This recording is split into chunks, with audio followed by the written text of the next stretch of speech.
मिथुन राशि के सभी भाई बहनों का सादर अभिवादन।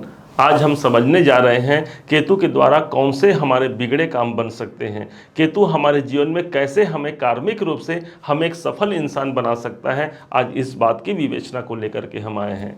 अंत में हम ये भी जानेंगे कि इनके सबसे बेहतर उपाय कौन से हैं, जिस उपाय को कर यही केतु आपके सफलता की राह में आपको शिखर तक पहुंचाने का एक सामर्थ्य जरूर रखता है अपने जीवन में। अर्थात ये समय हो सकता है आपके लिए सफलता का।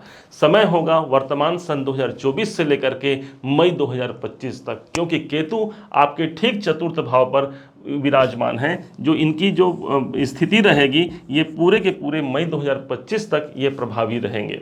अब इतने लंबे अवधि तक ये आपके हैं और ये 30 अक्टूबर सन 2023 से चल रहे हैं। अभी ऐसा क्या होने वाला है जिससे ये केतु अब तक जो नहीं दिए वो फल प्रदान करेंगे। अभी कौन से वो कार्य हमारे सिद्ध हो सकते हैं, इसको समझने के लिए हमें चलना होगा प्रारंभ पर। अर्थात किसी भी कार्य का प्रारंभ यदि किया जाता है तो हम श्री गणेश का नाम लेते हैं। श्री गणेश जी जिस पर सवारी लेते हैं, अर्थात मूषक की सवारी होती है, और यही मूषक हमारे केतु देव महाराज हैं। इसे जड़ से जोड़ा जाता है। जो हमारे पूर्वज होते हैं, जो हमारे पितृगण होते हैं, इन सबको केतु से जोड़ा जाता है। इस हिसाब से चतुर्थ भाव पर ये केतु आपके आए हुए हैं।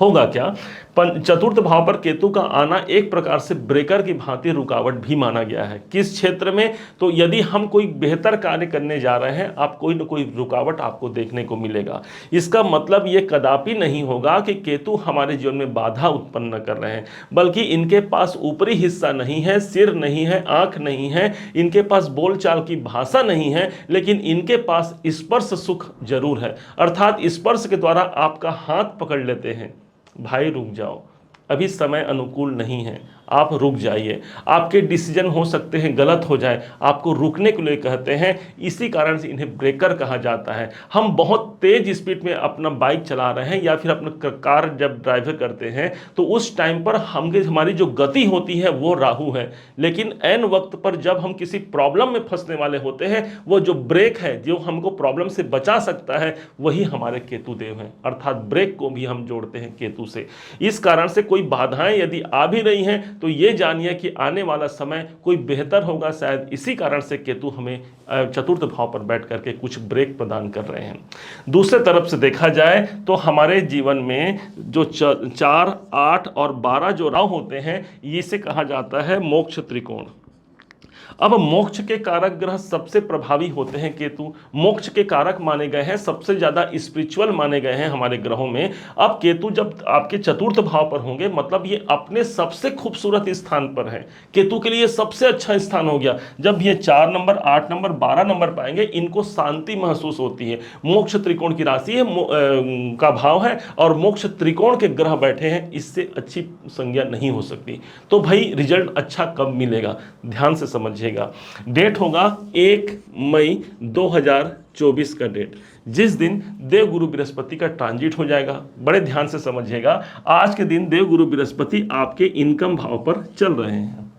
अब देवगुरु बृहस्पति से हम गिनते हैं तो 1, 2, 3, 4, 5, 6, छठे भाव पर केतु बैठे हैं। अब केतु से जब गिनते हैं हम तो 1, 2, 3, 4, 5, 6, 7, 8, अष्टम भाव पर गुरुदेव बैठे हैं। यहाँ पर दोनों की जो एक दूसरे पर प्रभाव है वो 6 और 8 का पड़ रहा है, जिसे षडाष्टक योग कहा जाता है। ज्योतिष में षडाष्टक योग को बहुत अनुकूल नहीं माना जाता, अर्थात कोई न कोई रुकावट, कोई न कोई बाधाओं से परिपूर्ण माना जाता है।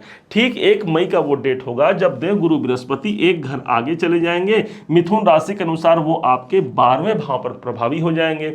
अब गुरु की दृष्टि देखते हैं तो गुरु की पंचम दृष्टि यहां पर केतु पर प्राप्त होगी। अब केतु अपने आप में एक मजबूत ग्रह है, साथ में गुरु की दृष्टि पड़ गई, अर्थात भाग्य की दृष्टि पड़ गई, भाग्य जागृति की दृष्टि पड़ गई। विदेशों से जुड़े हुए कोई कार्य आप सिद्ध करना चाहते हैं, संभव है। आप अपने नौकरी, अपने व्यापार, अपने कर्म क्षेत्र या फिर अपने स्थान में परिवर्तन करना चाहते हैं, ये समय आपके लिए अनुकूल होगा। यदि आप प्रॉपर्टी से जुड़ा हुआ कोई कार्य करना चाहते हैं, घर बनाना चाहते हैं, भूमि, भवन, वाहन, मकान या कोई गाड़ी खरीदना चाहते हैं, समय आपका अनुकूल होगा। 1 मई से ये प्रभाव विशेष जागृत हो जाएगा। दूसरी तरफ देखिए, चतुर्थ भाव हमारी सुख का होता है, हमारी शांति का होता है, और यही स्थान हमारी माता जी का होता है। अब केतु स्वयं एक धार्मिक ग्रह है और मातृभाव पर बैठा है, अर्थात एक माता जैसे अपने पुत्र का लालन पालन करती है, उसको गलत मार्ग में जाने से रोकती है, ठीक इसी प्रकार से केतु यदि कोई अशुभ प्रभाव सामने होगा तो उसके लिए आपको आज रोक रहे हैं। और जब ये षडाष्टक योग से बाहर निकल जाएंगे तब ये समझिए कि समय सही आ गया, अर्थात यही केतु आपको धर्म ध्वजा दिला जाएंगे। इनके पास एक ध्वजा होती है, एक फतह की ध्वजा होती है, एक जीत की ध्वजा होती है। जिस स्थान पर होते हैं उस स्थान पर ध्वजा लहराता है, अर्थात हमारे सुख हमारे शांति पे ये एक अच्छा सुंदर योग कायम करेंगे। चाहे वो हमारे व्यापारिक क्षेत्र हो, हमारे पारिवारिक क्षेत्र हो, या फिर हमारे स्वयं के स्वास्थ्य जनित कोई परेशानियां हो, उससे निकल करके हम एक बेहतर विकल्प को ढूंढ जरूर पाते हैं। इस केतु के प्रभाव को कैसे हम पॉजिटिव रूप से अपने जीवन में लें, इस टाइम पर ध्यान दीजिएगा। आपके घर में जो कुल देवी देवता जिनकी उपासना बहुत पहले से होते आ रही है, उसकी आराधना जरूर कीजिएगा। उनके सम्मान में कई घरों पर कुछ बलिदान भी दिया जाता है। खैर आज तो अब वो सब सभ्यता रही नहीं जब हम किसी का बलि दें, आपको बलि देने के लिए नहीं कहेंगे, लेकिन जो हमारे कुल देवी देवता है उनकी आराधना उनकी पूजन जरूर कीजिएगा। जिस बीच में कभी कभी उनके नाम से श्रीफल नारियल इत्यादि आप अर्पण करके उनसे प्रार्थना जरूर कीजिएगा। केतु का रिलेशन वहां से होता है, जड़ से होता है, रूट पर ये काम करते हैं। आपको जो कुछ भी भौतिक संसाधन जो संसार में दिख रहे हैं वो सब राहु है, लेकिन उसके अंदर में जो वास्तविक रूप से काम करता है वो हमारे केतु हैं। केतु सबसे छोटे ग्रह हैं, हमारे घर के कोने का जो स्थान होता है ये केतु का स्थान होता है। इसलिए कहा जाता है कि कोने को बहुत अच्छे से साफ सफाई से युक्त रखें, यहां से हमारे केतु एक पॉजिटिव रिजल्ट देते हैं। तो कुल देवी देवता की आराधना करना है। भगवान श्री गणेश को साक्षात केतु से कनेक्ट किया जाता है। इसका मतलब ही यही है कि भगवान श्री गणेश जी के जिनकी सवारी करते हैं, ये चूहे की सवारी, मूसक की सवारी जो करते हैं, यही हमारे केतु देव हैं। अर्थात जो कुछ भी आपको दिखे वो राहु है, जो न दिखे और अंदर में काम करे वो सब केतु हैं। सोचिए कितने बड़े प्रभावी हैं, जो अंदर छुपे रह करके भी आपके जीवन में वो काम संचालित करते हैं, आपके कैरियर को बना सकते हैं, आपके जीवन में वो सब कुछ ला सकते हैं। इतने प्रभावी ये केतु देव महाराज हैं।